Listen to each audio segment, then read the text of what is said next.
selfie too. Yeah. Oh, it's blurry. Come on. Oh, you're gonna have to start opening it. No, we got it. We got it. It's okay.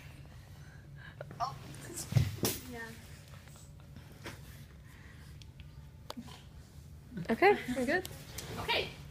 So when people think of slavery, they often think of Harriet Tubman or the Underground Railroad, Abraham Lincoln, usually things related to the Civil War. But what we don't think about is what we're wearing, what we purchase, and what we own. But we should. Modern day slavery is prevalent in the 21st century. It's illegal everywhere, but it happens anywhere.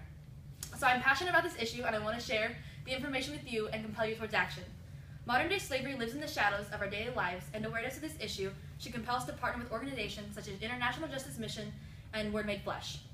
So first, let's understand what modern day slavery even is.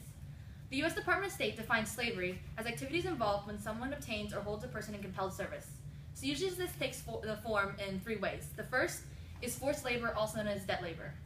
This is where someone is made into a business deal, and then a debt is racked up against them where they're not ever able to pay it off. So, then you're born into slavery. So you're paying off the debt of your great-great-great-great-great-grandfather, and you'll never be able to. And so it's very deceptive. The next type is bondage labor. This is probably the most common form of slavery, where you're forced to work for little or no pay under the threat of violence or punishment. This usually happens in agricultural, mining, any sort of high industry businesses where the pressure is pretty high to get the product out. The final type of slavery is human trafficking.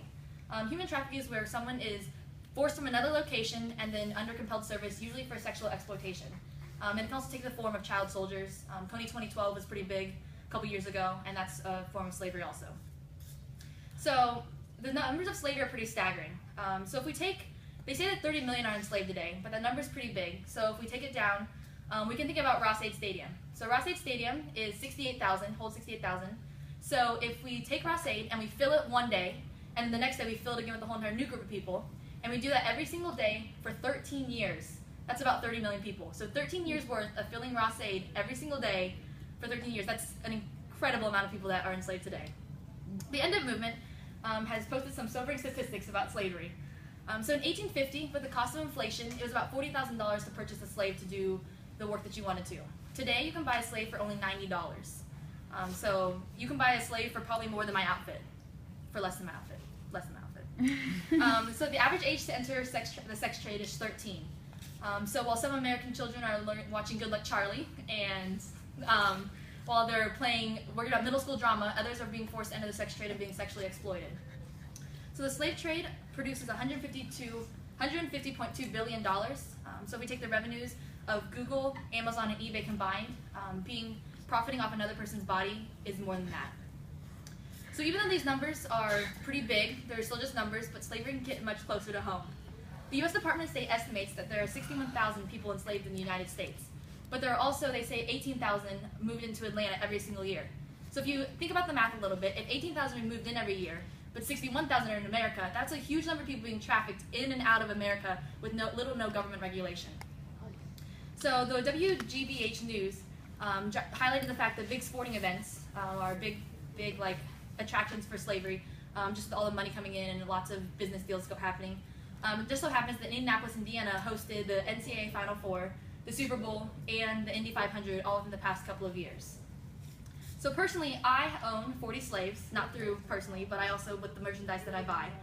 You can find this number on slaveryfootprint.com. This is a survey that takes into consideration where you live, what you eat, what electronics you have, how many pieces of jewelry you own.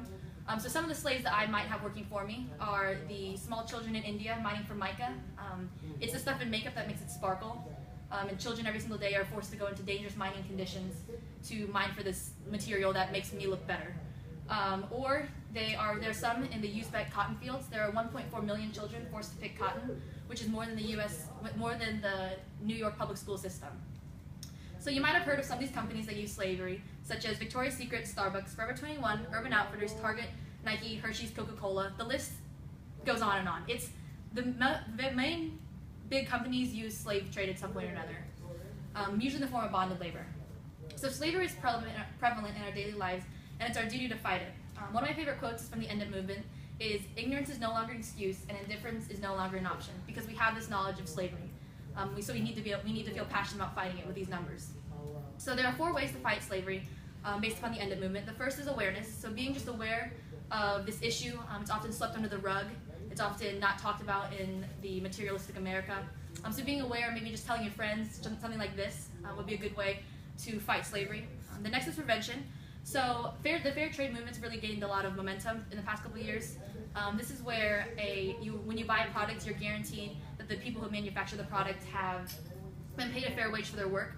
So companies such as Land of a Thousand Hills sells coffee, and they get their coffee from Rwandan farmers, and you know for a fact these Rwandan farmers are making a living off of their coffee. They're not being forced to sell their coffee beans for little or nothing. The next is rescue.